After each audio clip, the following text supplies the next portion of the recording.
Easy.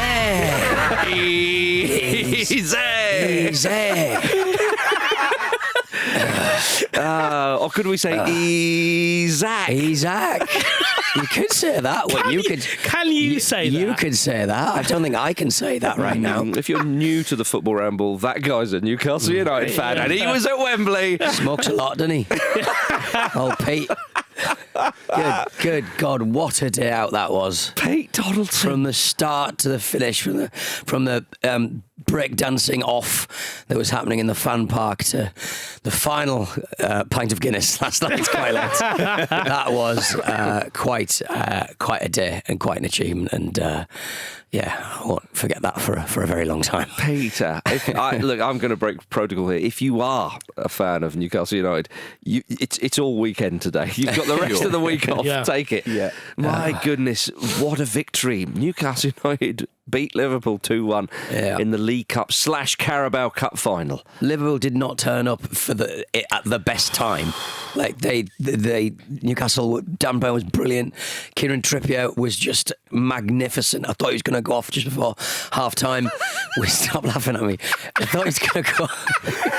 Sound like the girl from The Exorcist. I thought he was going to go off just before half time because he was holding his hamstring. Yep. But I don't know what spray they put into him. Yeah. But Newquay Brown. Tindall gave him the kiss of life. And it was just an astonishing performance. And, you know, that sort of long VAR check at the end obviously meant that it was a little squeaky bum time at the end. But, what a day out. It was just watching... You know, the most affecting kind of thing was like watching certainly older men and women coming out of the stadium and perhaps their friends were in different parts of the stadium and them seeing each other for the first time and oh God, it makes me emotional. It was like proper like tears in my eyes kind of stuff really. So it's it was really good. It was a good day out. It's a good day out. I think 10 out of 10. More of those, please. How many? Importantly, how many pints you reckon over the day? Well, to be honest, I had quite a few. Good. At the start and at half time. Yes. But by the end of the match, I could have driven. And I will. I was just so kind of absolutely drained. I've got the bus. Everyone on. All on the Pete Ball bus. Absolutely drained. But it was just like you were sort of hearing rumours of like, Elliot Anderson in the cheap seats. You had Jonas at the box park. John Beresford turned up and did some blue material in the fan park. It was just... It was like, I know the first time round these kind of people come out of the woodwork and it's this kind of celebration of your nostalgia, but it really was a fantastic day. And, you know, like mates were with me, bringing with their mum who took them since they were children and now they're in their 40s and stuff. It was, it was a really, really good day. But before the match started, I don't think anyone was confident. They just sort of said, look, everything's a bonus today. But like, I actually look. You were there, so obviously, you know, you got more of it than I did. But from what I gathered from the few people I spoke to who had sort of been down there and one or two mates, a friend who works for the club and was reporting back, he actually felt everyone was confident. Yeah. Well, he said, "Look, we've been here before," and I think that's the thing. I don't. Maybe I've got a group of dour men. Maybe that's what it is. Affects my worldview. Well, I mean, like it could be like you just didn't want to let yourself get carried away with it, and there was others in the same boat. But I think.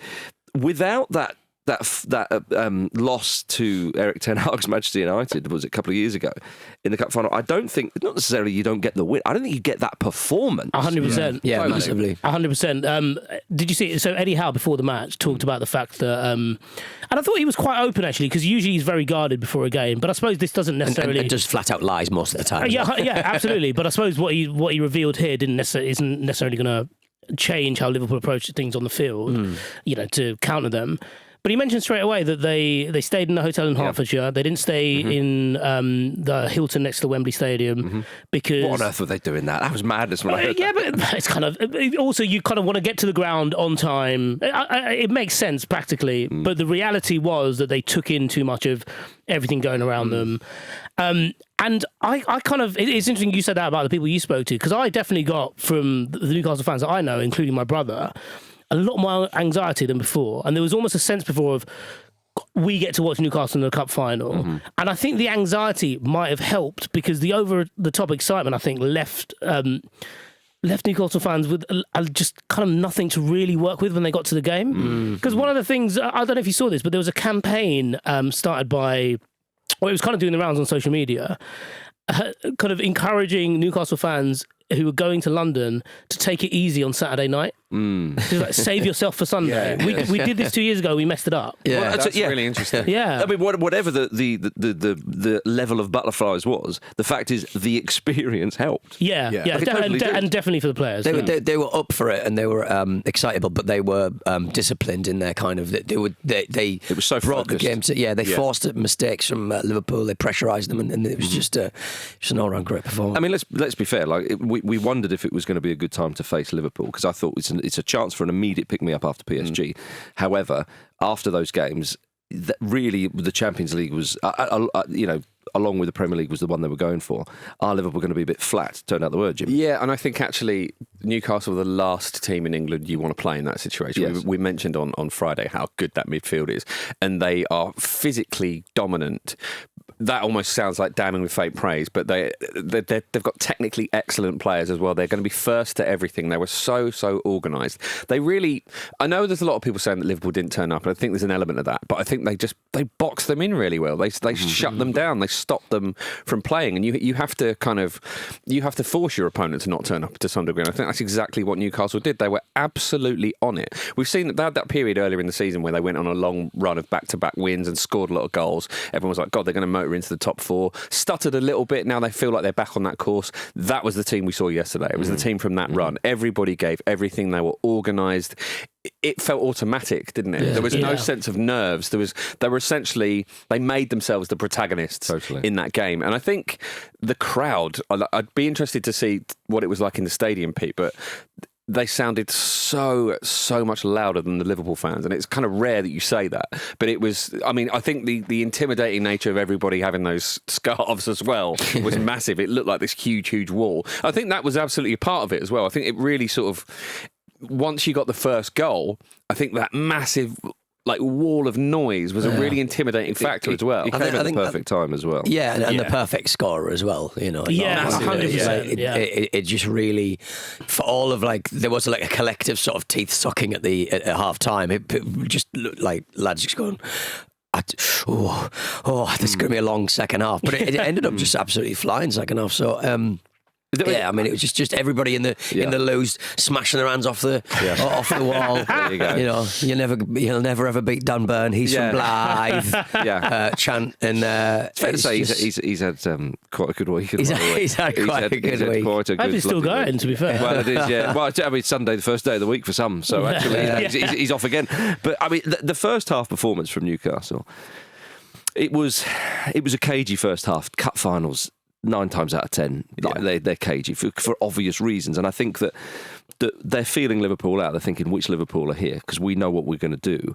And Newcastle shaded it. I thought they were a little bit nervous actually at the start, Newcastle. Yeah, possibly. And they were aware of that, and it took the experience of Trippier to make sure there was a couple of, and there was that one with the handball. I think if that's the kind of thing where you think nowadays you do see that given, but I don't think anybody other than the attacker wants to see that given. But Trippier, I thought, really led them very well. I thought he was a Trippier of old. The amount of kind of under pressure headers back to Pope. Pope ran out and did a header at one point, and he's got a little bit of previous at Liverpool doing that. But it was he was absolutely brilliant, proper captain's performance. I'm so glad he maintained his position on the field because I was a bit worried. So that was definitely a sliding doors moment in the game, because as soon as he starts feeling his hamstring, my immediate thought was, just because of Trippier. Trippier, when he it looked like he did his right hamstring. I immediately thought, right, mate, just you've got to go off. Bring Tino over, bring Matt Targett on the left back.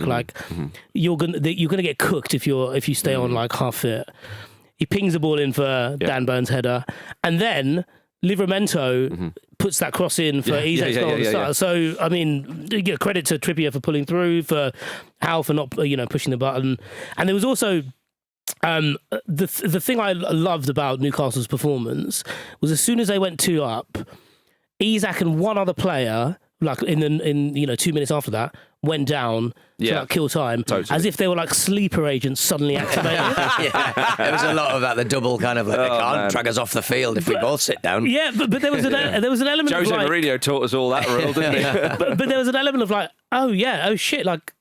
Not only do we have more to hold here, but we know exactly how to do this. Even when did it to Arsenal in the semi-finals. Yeah, but even when Liverpool scored, and it was like, oh shit, there's probably like genuinely 6 minutes left here, and Liverpool didn't have a touch in the final third. They didn't get for the rest of the near game. it. It was so well managed. It was really impressive stuff. The thing, Howe's game plan was executed to perfection, and of course he becomes the first English head coach to win a major trophy in English football since 2008, which is a damning statistic. But it's one that's it's relevant.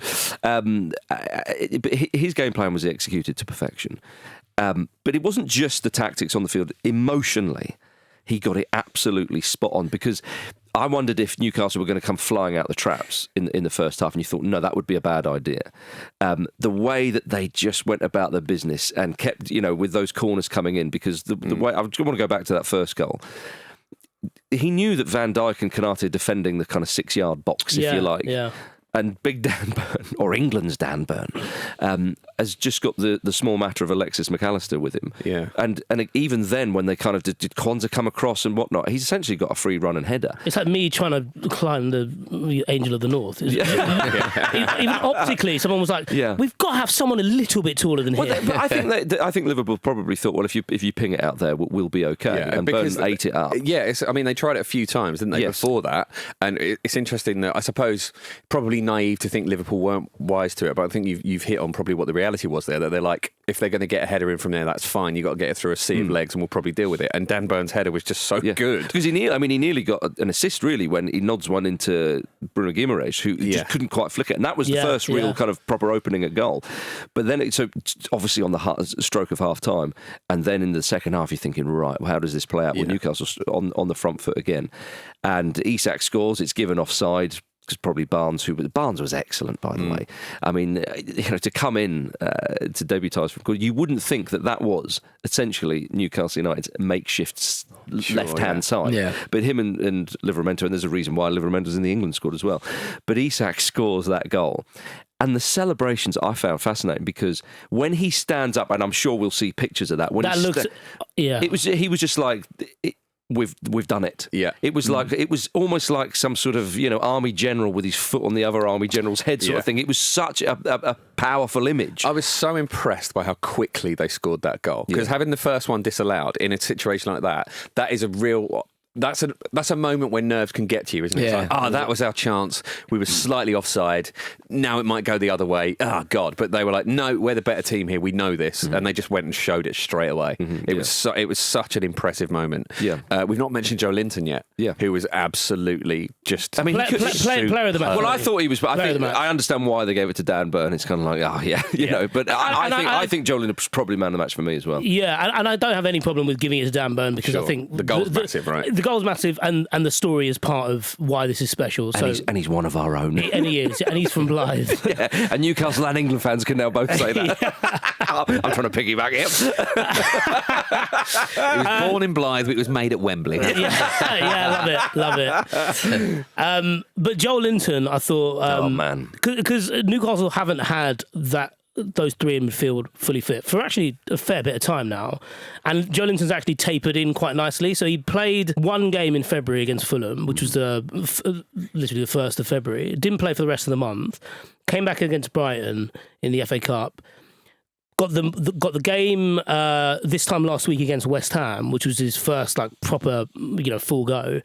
So obviously gets that game time, tapers into this nicely, puts on an absolute clinic. He was like bits of Ben Dembele, bits of Mourinho manifest. It was such a good performance. And the other thing about it as well, and you mentioned it there with the Isak celebration, there were so many people on that pitch who have the emotion to connect with Newcastle fans, and also know when to calm things down. Isak's celebration, if he goes fucking mental like Dan Burn does, that kind of sends everyone a bit haywire. Yeah, and Jacob Murphy certainly went mental. Did you see that? Yeah, he did. But then having Isak being like kind of, it was almost as if like, he runs away. Yeah, it's, the Henry comparison we always make. It's a thing of, yes, it's me, I'm him. Yeah. Who the fuck's that big clown over there? When he points to Van Dijk, what are you worried about, kind of thing. And then stands on the grating in front of the Newcastle fans, and he's almost just like, "Look, you're with me. It's fine. Yes. We're safe." Yes. And it's just there's so much to be said for that kind of attitude. I know there was a lot of football to be played, but for me, Peter, as a neutral, it's very easy to say this. Of course, for me, that again, seeing him stood alive, I thought it's their day. I know it's 2-0, and but what were the emotions there? I think at 1-0 when like Jim was saying, when that goal was chalked off for I think it was Bruno in the it was in the goalkeeper's was it Bruno or was it Harvey Barnes? It was Bruno. Was it Bruno offside in the goalkeeper's eye line? Oh, sorry, I'm getting confused. Sorry. So and then so that got ruled out, and I just thought, this feels like extra that would have been nice, wouldn't it? It felt like the inevitability of sort of extra time, but it was just real kind of like disbelief. It wasn't like, we're the winners. It was like, But again, so mine said that he turned around and like people were crying. They were like, oh my goodness, people began to believe. And my brother was crying at half time. They were 1-0 up. Yeah, totally. Yeah, but the game, the moment if Liverpool were going to do something came when Curtis Jones comes on, who made an immediate difference. Yeah, and Slot had to act because and he did. He just started throwing everything at the kitchen sink. But Jones turns on just outside the edge of his box, starts the move brilliantly, and ends up almost finishing the move, where he'll probably look back at that and think either side of the keeper, it was a great chance. But from the Newcastle point of view, even Nick Pope got involved. Do you know what I mean? Even Nick Pope had his collector's item, which is like everyone on the field was just at it, on it, and playing a 9 out of 10 game. It was just like it was just astonishingly. But that was the moment for me. If Jones scores that goal, I still think Newcastle are going to win it. By the way, because I just they were not going to be denied. I don't know. Well, yeah. Do you know what? Right, because they haven't beaten them forever, Liverpool. Yeah, and as you said, outside, and like I'll explain the full point. I was saying that one of the things that was disappointing about Liverpool is what they've shown us this season is they can play really well in the second halves of games, and substitutes are always spot on, and yet he ended up just like kind of emptying the basket onto the field and being like, run my pretties. But you made the great point of like, well, actually he brought Curtis Jones on and he kind of changed the game. And Harvey Elliott as well. And Harvey Elliott. And Chiesa. And there's a reason why he brought on Chiesa. Yeah. How many minutes has he had? Yeah. It looks like the whole reason he signed him. Well, and I mean, the thing was that they just weren't at it. And quite clearly, that loss to PSG, played into Newcastle's favour because there was, Salah. Yeah, I understand. Anonymous. It was completely anonymous. And in fact, it was really disappointing performance. You're reluctant to criticise him for what he's done, just specifically this season, but for what he's done overall. And I understand that if you can't get into a game, sometimes you're marked out of it. And you've got to give Newcastle credit. But I would have taken him off. I know that would almost be sacrilege, but it was almost like Harry Kane Euros final for me. Do you know what I mean? Like with him, he just was not there. But he's got to take the initiative in that. I think. That's what I mean. You've got to have a little bit of something. There were so many times he was pulling out wide to get the ball, and actually he should have probably been doing more of a Kane and pulling out inside and maybe a bit further back, because people are always going to worry about him. Like the sight of Mo Salah is terrifying. Sure. But if he's barely in your peripheral vision because he's hanging out on the touchline, that's absolutely fine. Yeah. But the reason why, if Curtis Jones had put that one away, to me, I was actually drawing parallels here, and bear with me, but I was drawing parallels here to the World Cup final in 2022. When Argentina beat France, because for the first 70 minutes of that World Cup final, Argentina was so dominant. Like for that 70 minutes, it was textbook. It was magnificent, and Newcastle were doing that to Liverpool. It was just such a dominant display. And then of course Argentina have their wobble. Mbappe does his thing, and they just about win it on penalties. Well, was Salah going to do his thing? Yeah, no, absolutely not. That was the only thing. And so I think if Liverpool had scored, I think that actually you wouldn't have seen what you saw in the World Cup final. You would have seen Newcastle, I think, step it up again. Anyway, it's all chaos theory. It didn't happen, and it was great for Nick Pope to have that save. And then from there, really, Jim, they were pretty comfortable. Yeah. I mean, I know Chiesa scores right at the end. But it's because they know what to do, isn't it, in that situation? They know how to essentially stop another team from having any fluency. And it's easy to make it sound like that's all about shithousing and whatnot, but it's keeping it in the corner, and it's just keeping it physical, and it's making sure it goes out for a throw instead of a corner, and it's just doing all of those things that they did really, really well. And it essentially becomes a really, really extreme coordinated press of like, this ball is staying in this 10 yards of grass, and there is hellhounds are not going to get it away from us. Yeah, and that is a perfectly valid way to play, and essentially the most professional and effective way to play in that exact scenario. Fuck off, basically, are the tactics there. And I executed it perfectly. So for the first hour or 70 minutes or whatever it was of the game, that was Howe's plan. For the last 20 minutes, Jason Tindall stood up and went, right, Eddie, it's my turn now. Right, boys, it's time for my plan. In the loop, when you're introduced to Jamie, the second angry Scotsman, he was like, right, leave it to me. His cameo was like 15 minutes. Yes, there he is. That's the one. That's the one. I mean, it was just. I tell you what, though, the moment where I think maybe Newcastle fans would have gone, oh, is that the moment we're going to look back on? Is when Barnes, he just gets the assist slightly wrong, when he just knocks it just by. It was a difficult one, I understand, and Isak can't quite get there, and Kelleher makes the save. That, because I mean, to be honest, 2-1. The purist in me, the football purist in me, would look at that and go, it's a bit of a shame that Newcastle A didn't keep a clean sheet and B only won by 1 goal. Yeah. I don't think Pete didn't keep a clean sheet. Yeah, but that's what I mean. But I'm saying, I don't think any Newcastle fan gives two hoots about it, and nor should they. Hence, I stress the small football purist in me looks at that only because it was such a dominant display.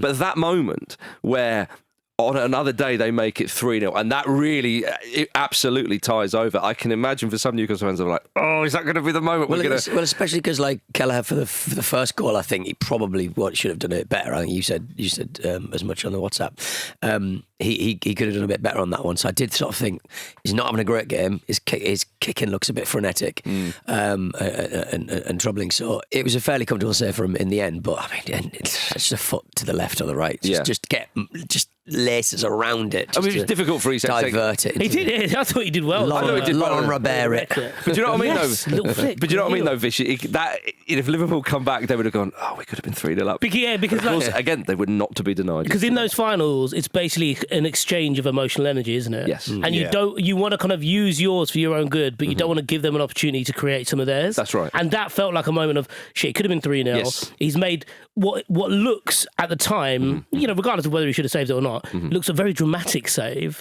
And so that ramps everything up. You got the anxiety of the Newcastle fans. Which I do think made a difference. It was interesting to me that when Liverpool came back into it, was when that kind of anxiety and worry started to set in a little bit. It felt, certainly watching from the TV, it felt like the crowd had got a little bit quieter. Yeah. But I just, again, though, you go back to the Liverpool performance and the big stars on that side, it was just so flat.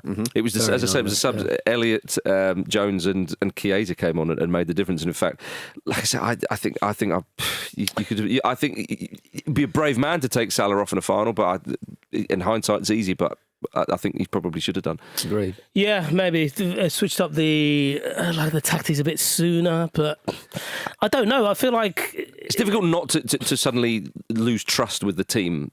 Has is 12 points ahead in the Premier League, who on another day may have squeezed through against PSG. Do you know what I mean? Especially when your aim from that point has to be to get to extra time. And at that point, you need Salah on. And especially as Liverpool have been so good in specifically in second halves of games as well. But the Newcastle tactics, going back to what they played it superbly. If you saw every goal kick, they were not letting Liverpool play out really. Or if they did, they'd let them have one or two passes. Then Liverpool just had to sort of kind of go long a bit, which that's food and drink. Yeah, they're going to eat that up. That was really weird. What I thought was great about the way that Newcastle specifically approached Liverpool is that they just ignored any fear factor that some of those players have. Like you see, we obviously see it with Salah, and we've touched on that already. But I've seen so many times this season a winger think about taking on Virgil van Dijk and then decided to play it back inside. But Newcastle had none of that respect, and it obviously paid dividends for them. Well, you saw Dan Burns sort of shifting out to try and stifle Salah a little bit, and it really worked for them.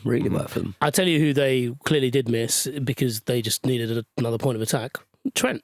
Yeah. And I think it's important to say at a time like this where, I think Conor Bradley would have been, obviously a decent force going forward as he's shown. But this is why you have Trent Alexander-Arnold. And for all the talk of his defensive issues, which are absolutely a thing, I totally get that.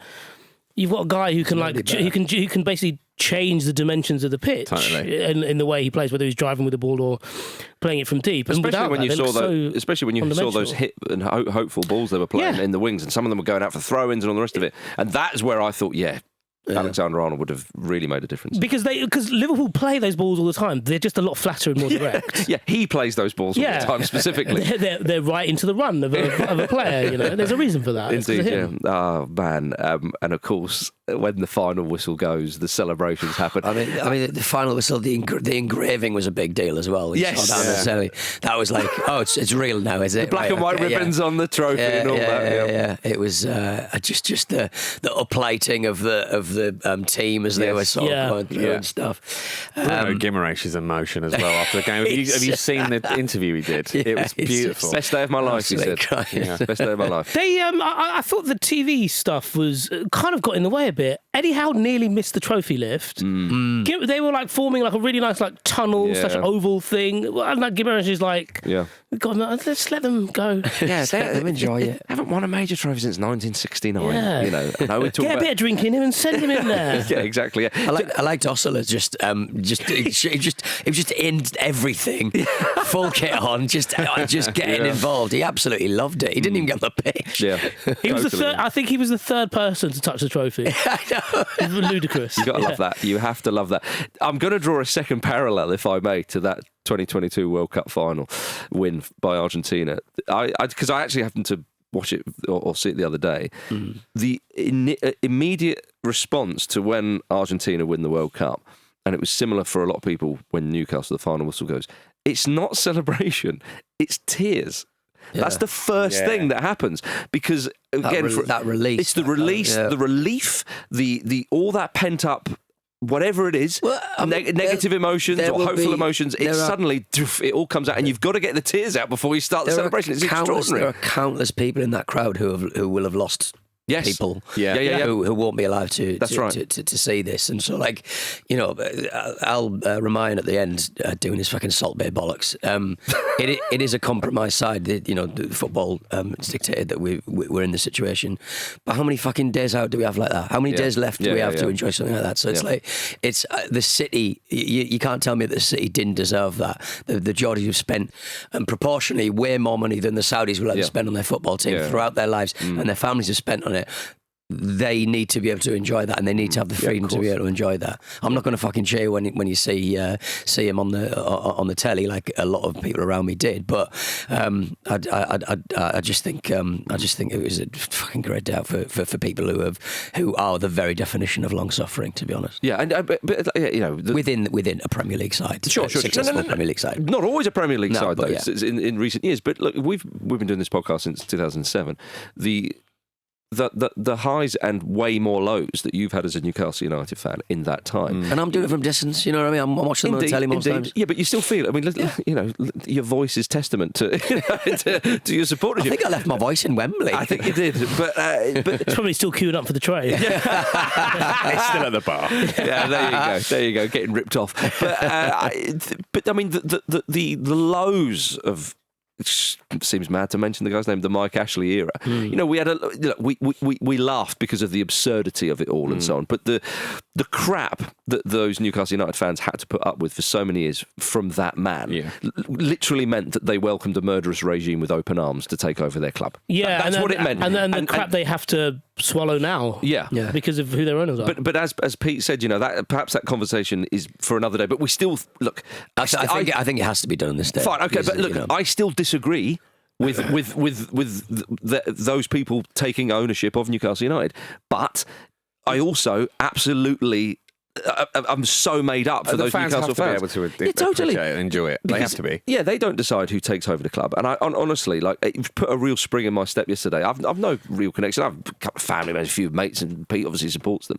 But, you know, it is ultimately, you know, not my team and so on. But, like, it was, I just felt so happy for them. I really, really did. Because, as you say, the shit that they've had to put up with that ghastly bloke Mike Ashley and all the rest of it, you know, it was phenomenal, and they give such a good of account of themselves, especially with these trips to Wembley finals. Because if Liverpool win it, okay, fine, they've got a great fan base and so on. Well, I mean, they've won a fair few trophies, and I know that's not how football works, but it almost gives you. Well, it is though, isn't it? They end up hoovering, like, not them specifically, but the big teams end up doing that. Yeah, I mean, I just think that, again, despite the ownership and so on, I would just challenge anybody not to have been somewhat touched by what happened yesterday. There is a sense, though, as well, isn't there, that this is potentially a kind of gateway trophy. Now, it's hard. It's harder to do what Man City did, and it's harder to do what Chelsea did now because of the financial rules in place. But this sort of thing possibly makes Newcastle feel like a destination for players, where you think, okay, that they've started winning trophies now.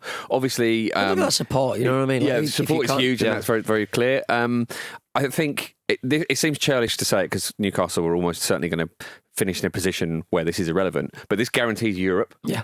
100k in the PSR pot. There you go. Cannot forget that. Everybody's welcome. They should just stick that behind the bar. Yeah. Do you know what I mean? Yeah, absolutely. But I mean, it could be the beginning of Newcastle forcing themselves into that bracket. Well, Jim, you and I are going to be on our YouTube channel doing more chat about Newcastle and sort of big picture stuff, which will be out this afternoon. So I do implore everybody to check that out. And when asked about the post-match celebrations, Eddie Howe said, "You're speaking to the wrong man. JT's the man." Jason Tindall. Yeah, I don't know where they. You see him playing with his phone as he went up to collect the trophy. Bit of a location change, was it? JT. Naughty. Don't add to it, Peter. No, I'm not. I'm going to step right back from that. Uninstalling the app. Eddie Howe saying, "What a fucking goal" into the Sky cameras. He said, "What a fucking goal!" Into Dan Burn. But they kept following Dan Burn at the end, and he just kept saying, "Fucking hell!" Yeah. No, right, we've got to follow someone else. This is ridiculous. We've had someone less swearing. Yeah. And by the way, any footballers, that's how you get the cameras off your back. Don't cover your mouth. Swear. Get your potty mouth on. And Howe as well. A mention for him. I mean, he's on for a statue. It wasn't that long ago. There was question marks just beginning very tentatively to creep in about his. I think that's fair.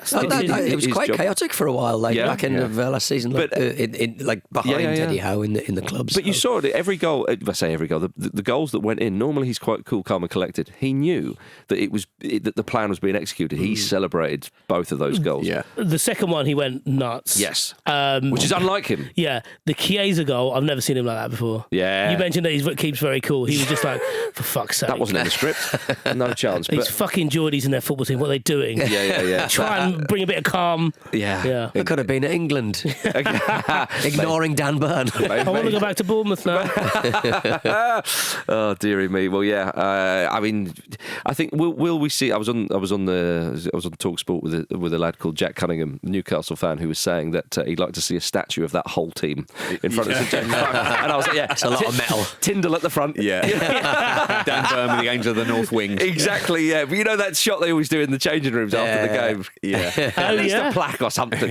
No, maybe like the silhouette of that, and the only person who is like fully formed that you can recognise is Tindall. Is Tindall. Yeah. Did you see just as they were going up to collect their medals, Andy Carroll was there? Nah, they were all there. Jonas was there. John Beresford was there. Yeah, but the only one we didn't see, where was Nail? Where was Jimmy Nail? His birthday as well, yeah. His birthday. Jimmy Nail's birthday, yeah. They were saying Bruno Guimaraes was apparently talking to Robert Lee. Robert Lee being the last Newcastle player to score, and he said, I was worshipping his foot, so it was like it was a header. It was a header. It was against Chelsea. Bruno was a header, you idiot. It was the last time they scored at Wembley. Yeah. Absolutely incredible. We've had two now. Yeah. Get in there. Get in there. Yeah, PTD. Well, just a little reminder, as I say, Jim and I will be on our YouTube channel this afternoon for more reaction to that Carabao Cup win. Pete can't do it. Listen to his voice. We'll be chatting whether Newcastle can use this victory as a springboard for greater success. So search Football Ramble on YouTube to subscribe. Right. If anyone is bothered, we're going to talk Premier League after the break because Mikel Merino was once again the hero for Arsenal. See you in a moment.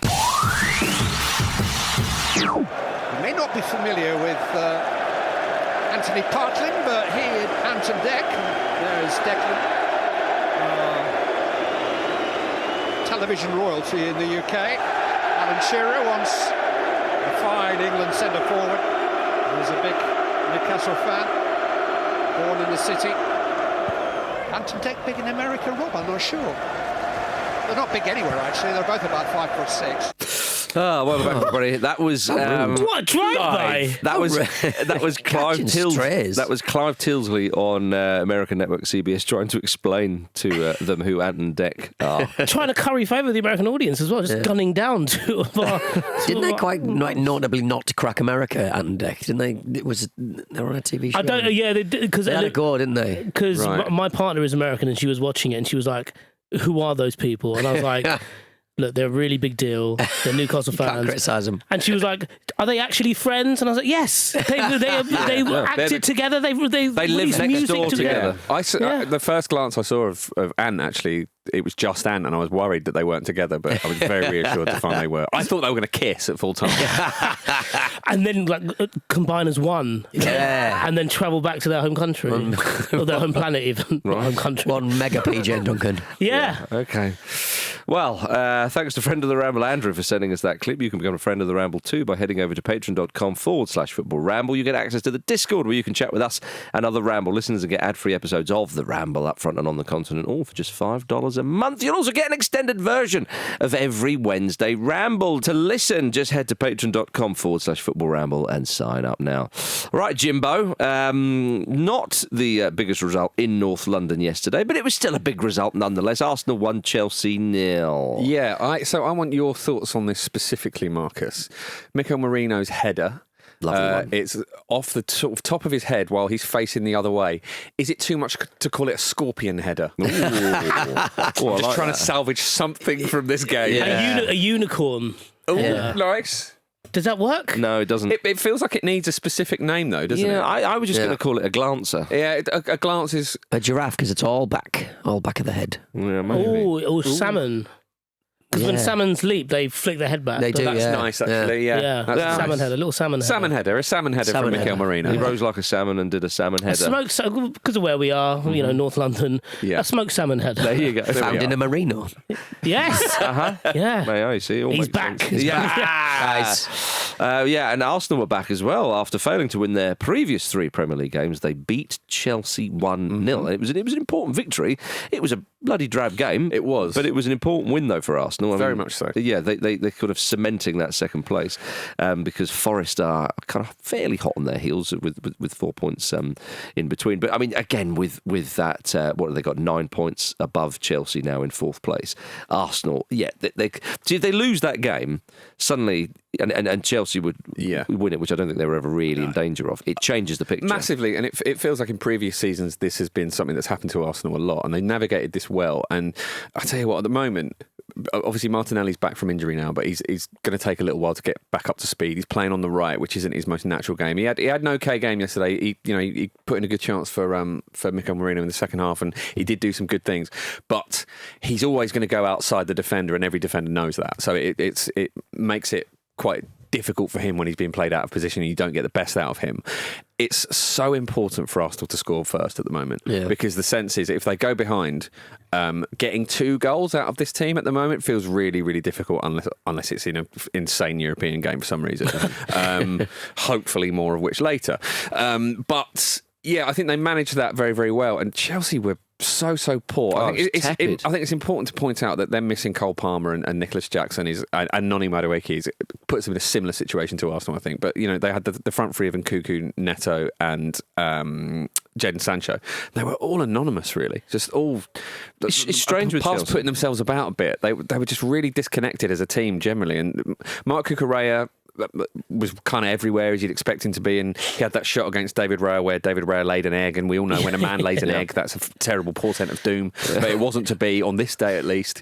But yeah, I was really surprised by how poor they've been, and watching them. I've seen them a few times in this period where they've the unrest has begun, and there seems to be a little bit of a questioning of Maresca. But this was This feels like the pinnacle of that. Yeah, I mean they were poor. I mean all the early season chat about Chelsea and how exciting they were going forward and quite dynamic and so on and so forth. It's just they seem to be lacking so much up there. Have you any idea what it is, Vish? Because it's hard to pinpoint something, isn't it? I think at times they look quite petulant. Yeah. Like as individuals, not necessarily in like yellow cardy ways, but more like just with each other. No one wants to take responsibility. I think Enzo's performance yesterday was like, it did his best to get up and down, but I think generally like he's quite... He should be the grown up in the room. Like the position dictates that you're the grown up in the room, and he just doesn't. If he's not leading pre-season sing-alongs, then he doesn't give a shit at the moment. But I kind of. I say this as a Manchester United fan. I think Chelsea are the most annoying football team to watch, for all the reasons that you said at the beginning. That they were brilliant, that they looked really exciting, that they got to a position where you could reasonably say that, on their form, if you extrapolate their form, I appreciate it doesn't work like that, but if you extrapolate their form, they would be challenging for top 3, maybe even top 2. And they almost seem to have prided themselves in not doing that, in proving everyone wrong who said that they were a good team. And one of the interesting things, as Jim alluded to, is the fan base seemed to have turned against Maresca a little bit. I saw a conversation a couple of days ago between two people online on X. Yeah, and obviously these things need to be taken with a pinch of salt. Yeah, which is why I referenced that A was online and B it was on X. It's clearly not going to be like a reasonable conversation. Just two bots having a conversation. Yeah. One was like, check my bio, the other one was like, praise Trump. No, but genuinely, it was... they were having actually quite a reasonable conversation about whether Maresca is the most hated Chelsea manager in the Premier League era. They were talking about Grant and Benitez, because it was like... I think it's similar to Spurs. I think there was a sense that they're getting gaslit by like, look, we have played good football. We are a good team. You're not changing anything. And yeah, I found it very frustrating. There's a couple of months into the season, they were singing, "We've got our Chelsea back." Yeah. And to be fair, they did. They were great to watch. Yeah. How it suddenly changes. I mean, so I get the sense of like the little bit of a flat track bully. They excel against sides way down the table, but playing, I think they've only won half their fixtures against anyone in the top 10 or something like that. Yeah, they don't have a good record against the bigger sides. But you mean the Conference League? Yeah, they're basically the Conference League. But incredibly, they're still fourth. Yeah. I mean, fourth place, all things considered, would be a good finish for them if they could manage that. But yeah.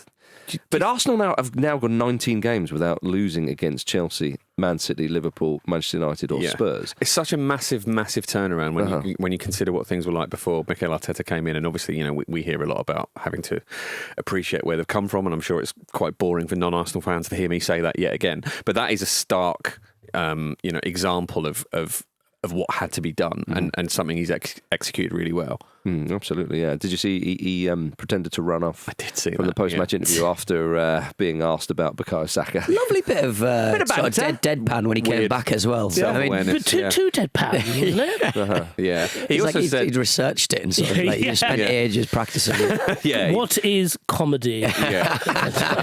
Disappearing from frame, coming back. Yeah, I mean, the hope is that after the international break, Bukayo Saka can come back into the Arsenal side. Yeah, and there's a lot of pressure on him. Because obviously he is only one player. He's Arsenal's best player, probably Arsenal's most effective player. Can he beat Real Madrid on his own? No, we'll see, won't we? I suspect he might need some help. That's quite a cool boost to have him back. Massively for that. But also, it does means Martinelli can move out, and obviously Winieri can kind of.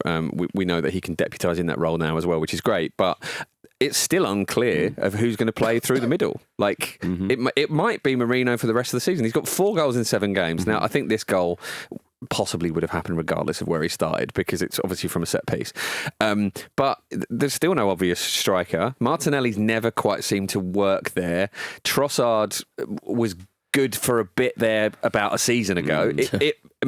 Merino might be the striker for the rest of the season. I really, really don't know. Would this probably needs someone with far more tactical acumen than me, but would it not work if Saka was back to have Trossard there? Because then you'd have runners beyond him? Possibly. Yeah, very, very possibly. It's kind of all about that.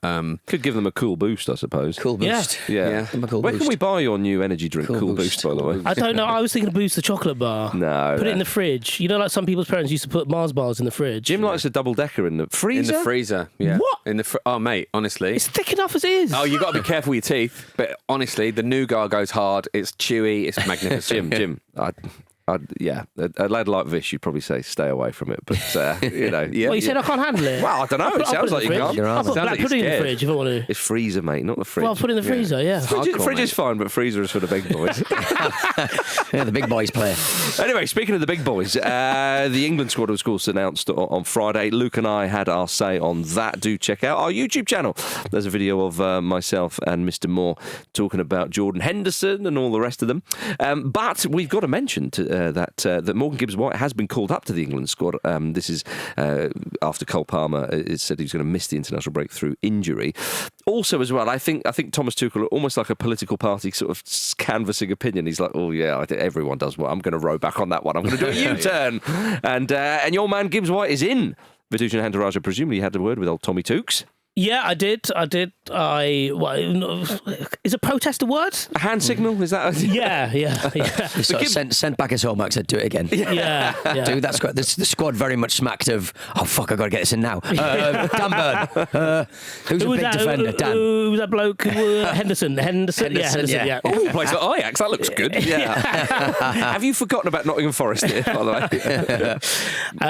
Elliot Anderson had. Yeah, well, he did for an afternoon. I did think, because it does happen where, because it's the international break, a lot of these players go away and then they're called from their holidays when there's an injury. If Elliot Anderson wakes up this morning with an incredible headache, sounding like Pete, you're like, oh, by the way, St George's Park, you've been called up, can get there in an hour.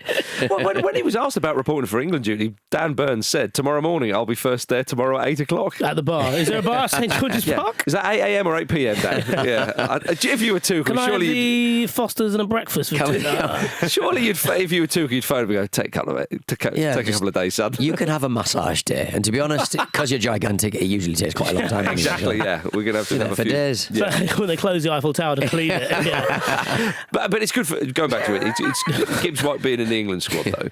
That feels right. It does. But it's a slight course correction, doesn't it? Yes. Yeah, a little bit. But then if he wasn't in the initial plans, I'm kind of curious to see, does he fit in? Does he play? What is the system? I know what you mean. You and Luke articulated it really well. It was almost because of the size of the contract, he's got to treat it like a football squad. And so he clearly has designated roles of on the field and squad players as well. And he wants more than just talent, doesn't he? Yeah. I'm not entirely sure where Morgan Gibbs-White fits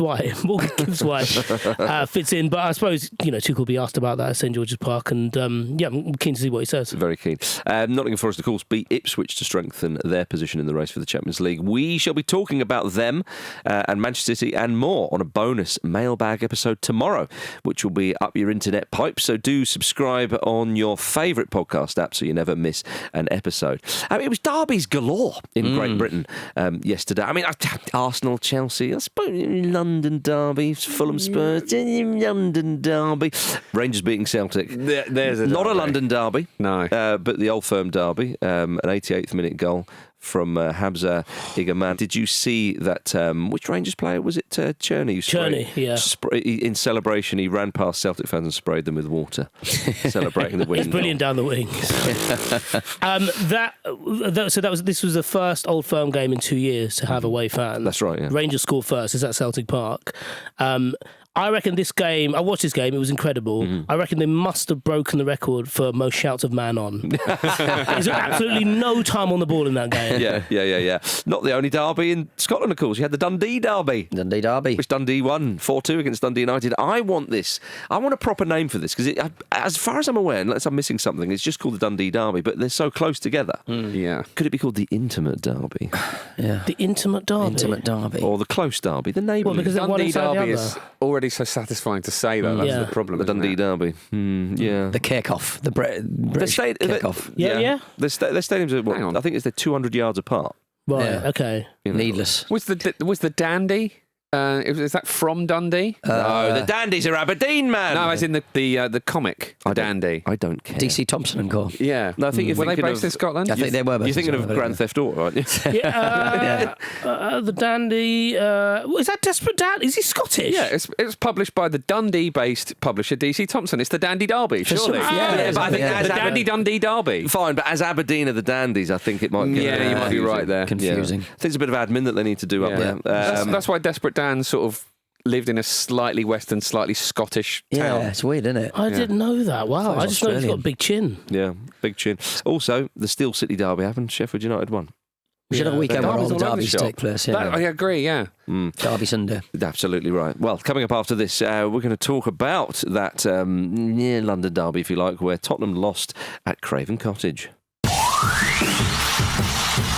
Right, now it's my turn. Yeah. It's my time now. It's your turn, is it? Right, yeah, okay, fine. Have we saved time for Man United Leicester, please? Yeah, fine. I just did an unprecedented mid-show toilet break, which I've never done in, I think, 17 years of doing the shows. Yeah. Unprecedented because you did it in the corner of the studio. I'm breaking records like Eddie. yeah. It's good. You can do what you want now. When you're the king, you can do what you want. But at least you put a cocktail umbrella in it. Exactly, yeah. Fulham 2, Tottenham. Yeah, Tottenham. Just Tottenham. Nil. Fulham beat those Spurs boys at the Cottage for the second season in a row. Fulham are now 3 points off fifth place. And Champions League football beckons at the Cottage, Jim. Marcus, I'd like to ask you, how is it on the verge? Yeah, I think we are. It's funny, isn't it? Because so much has been said about Bournemouth this season, and rightly so. Fulham are a point above them. I know Bournemouth had a poor result, but you know, Fulham. I think people have concentrated on the Fulham dropping points here and there to maybe one or two sides they should have done a bit better with. But actually, the teams they've beaten, I don't think enough has been maybe made of that, quite frankly. But then that's just my bias. But then isn't that the reason why people haven't necessarily like thrown themselves behind Fulham because they've lost a few games that they shouldn't have lost. Yeah, and there's been a few points dropped in. Yeah, people, I suppose. But like I say, you know, they've been consistent with their inconsistency. Whereas Bournemouth, it's been clearly more of a dip of late, I suppose. Yeah. You know. Bournemouth is weird because it's a dip when you watch them, even in their game on the weekend. You're like, you actually played quite well. Yeah, they're still doing Bournemouthy things. Yeah, there's just not quite happening in front of goal for them. I know what you mean. And obviously, Brighton are 2 points above Fulham, but they've recently gone on that run. So I know what you mean.